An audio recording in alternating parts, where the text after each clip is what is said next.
Ayan, gising naman tayo ng maaga kasi pasukan na naman. I mean ng mga anak natin. At dahil hindi nakapagplansya si Inday, ayan, nagpaplansya muna ako ng isusuot niya.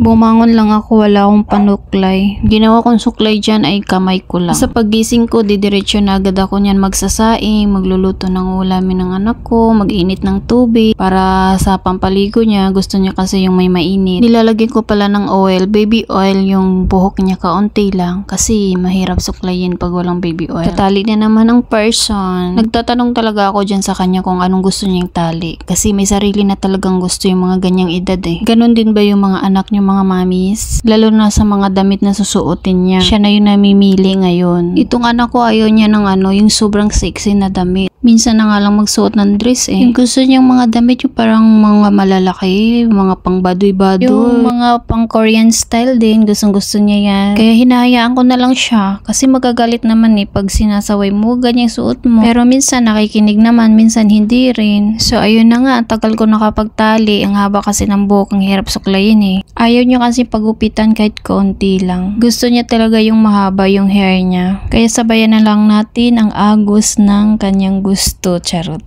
So yun, malapit na nga matapos. Inayos ko lang yung bangs niya. O diba, pretty ng anak ko. Manang-manang kay mama niya. Charot. May magagalit na naman dyan. Siyempre, hati din sa papa niya, sa akin. Ginagawa mo na.